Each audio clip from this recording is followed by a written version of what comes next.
Welcome back to another episode of Offbeat Adventures. We're standing here once again on the grade of the former Canadian Northern Railway and later Canadian National Railway's Kinghorn Subdivision.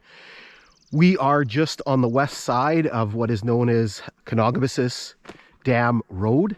And we are kind of partway between the communities of Long Lac, which is to the east, and Geraldton to the west here in the municipality of Greenstone, Ontario. So what we're going to be doing today is we're going to be making our way right here from this road all the way to the west, about 5 miles to the starting point of our previous hike, which is a place called Devilfish Bay on Kenogamisis Lake. Hopefully I'm saying that right, because I have to say that a lot today. So all right, so we're going to get started. A couple of notes about today's hike. First of all, we do have some company, and that's why you've already heard Luna kind of whining a bit. My son Noah is with us. We're kind of in a remote area. Obviously there's that road there, but that's not how we got in. And I'll talk a little bit more about our adventure getting here when we get to Devilfish Bay, when we get to the end of our hike. So that's the first note. So we do have company, and we'll be catching up with Noah at the next sort of milepost. So just on the other side, so just on the east side of that road was milepost 9, and so we're gonna be scooting ahead here to the next milepost. We'll catch up with him. Now the other thing that I want to mention is the fact that I haven't actually been doing too bad so far, but I'm just recovering from a little bout of a cold. So I was feeling better. I'm feeling better today, but earlier this week I wasn't so much, and so I haven't had to cough or anything like that. But thankfully it wasn't COVID. But just, oh man, there's some really bad sections of ballast on this piece, and it's just brutal. You know, when you get sick and you have sort of that little bit of aches and pains. I didn't sleep particularly well last night. My knees are really stiff and not particularly great trying to pedal.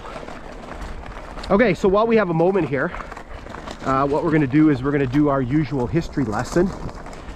So this line was constructed by Canadian Northern Railway between 1911 and 1914. It was going to be one of the final pieces in Canadian Northern's transcontinental ambitions.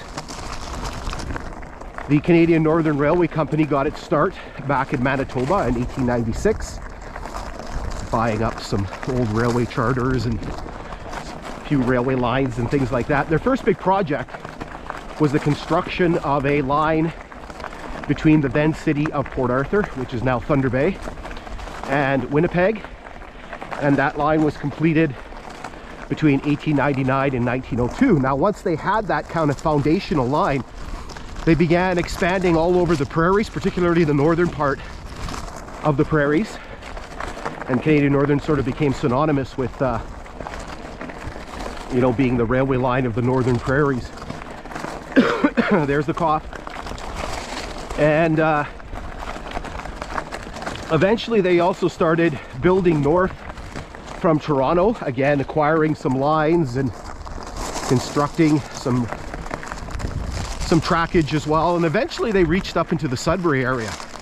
Now this is probably around the time that Canadian Northern realized that in order for the company to be viable long term, they would need to have a transcontinental line. Now, one of the complications in that there were certain sections of the line, of that transcontinental line, that Canadian Northern did not want to build.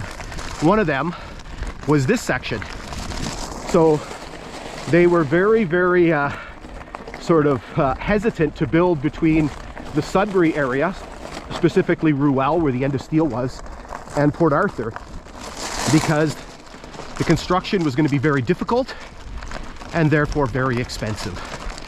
And so Canadian Northern tried looking at a whole bunch of different options and things like that, but eventually their hand was forced and they had to start construction. Now, this gives you an idea. This area here, this is this body of water that kind of flows along here, that the grade was built right through, is Octopus Creek, which flows out of Octopus Lake.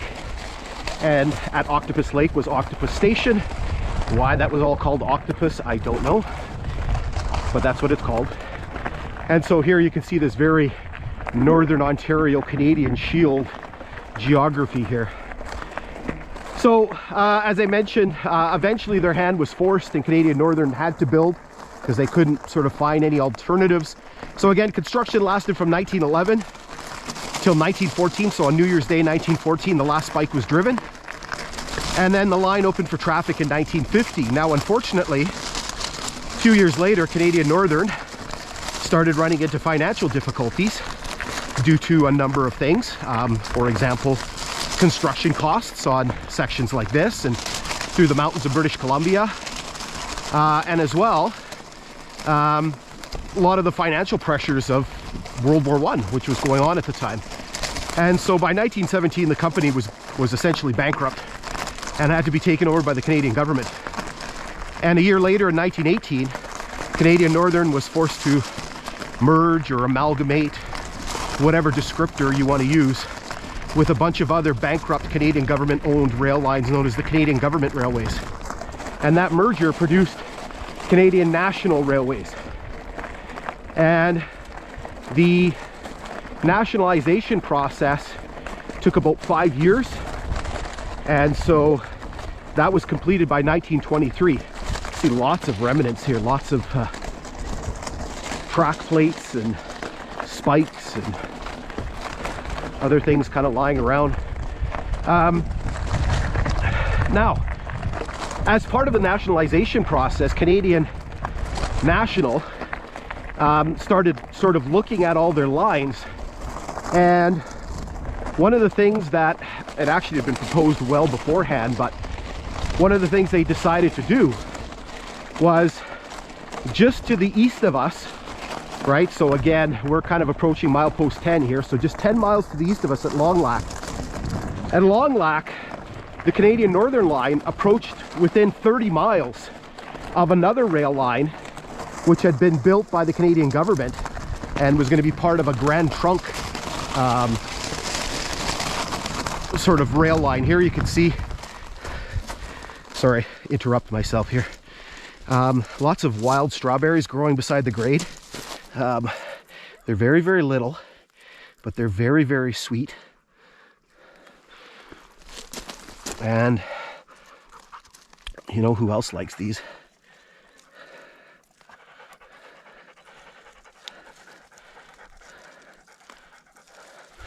Looney. Luna likes them as well.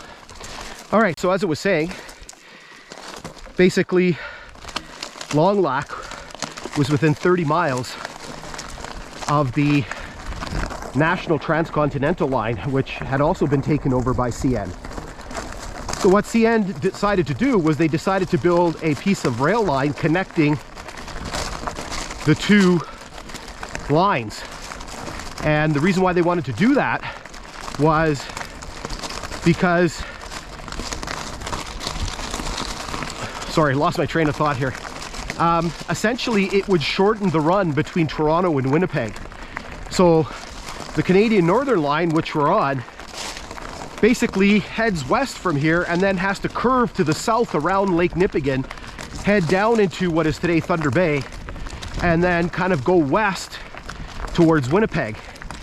So by building that piece of track, which eventually became known as the Nakina Cutoff, it would shorten the line between Toronto and Winnipeg by 100 miles. So basically trains would go from Toronto up the former Canadian Northern line to Long Lac, cut off towards Nakina, jump on the old National Transcontinental line, and then go into Winnipeg.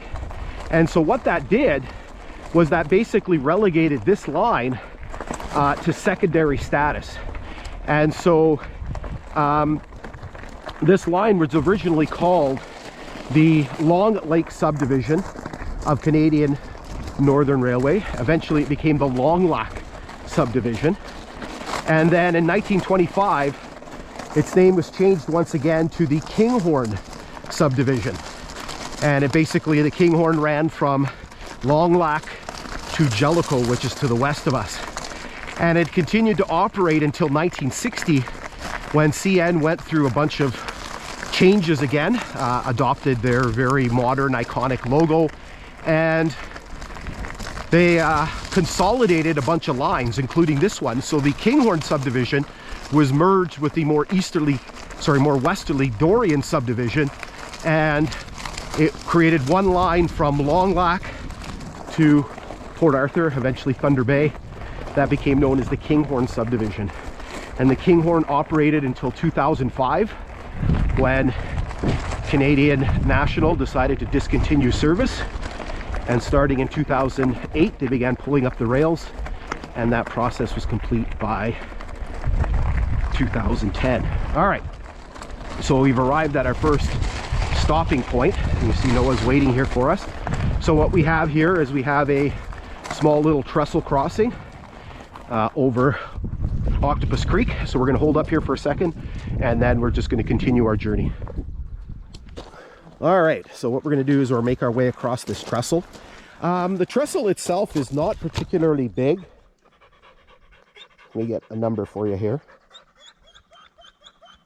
Luna's whining because Noah took off. So the trestle itself is 35 feet long. I'll flash this on when we get to the other side, but it was when the line was discontinued in 2005, the last timetable that I have where this line is shown in, it actually shows a speed restriction on this trestle. It shows it basically as 10 miles per hour. So trains had to slow down to 10 miles per hour as they cross this trestle. It's in not bad shape. You can see there's some of the timbers on this side, on the eastern side, are kind of damaged. Some of them are kind of in very rough shape. Shh, Luna. But as you kind of work your way across, they aren't too bad. The trestle itself is, as I mentioned, 35 feet long. It's only probably about 5 feet high. It's not very high up above the Octopus Creek here.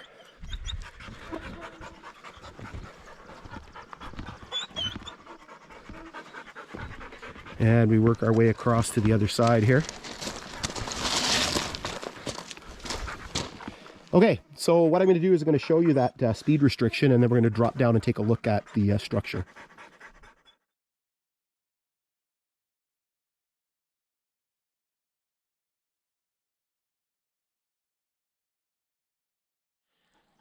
Okay, so we've made our way down below the grade. We are on the southwest corner of the structure, and so here you can see this this trestle a little bit better. Luna whines. So you can see basically it's not particularly long. You can see that the crossing here of Octopus Creek is not very wide. It's only a 2 bent trestle, only 2 sets of piles in the middle.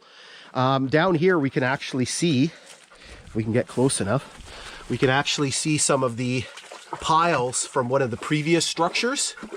Again, I'm not sure when this trestle would have been constructed. Just guessing by the age of the timbers and things like that, it's probably been here for a while. Okay, so what we're going to do is we'll hop back up on the grade, and we'll just continue working our way to the west.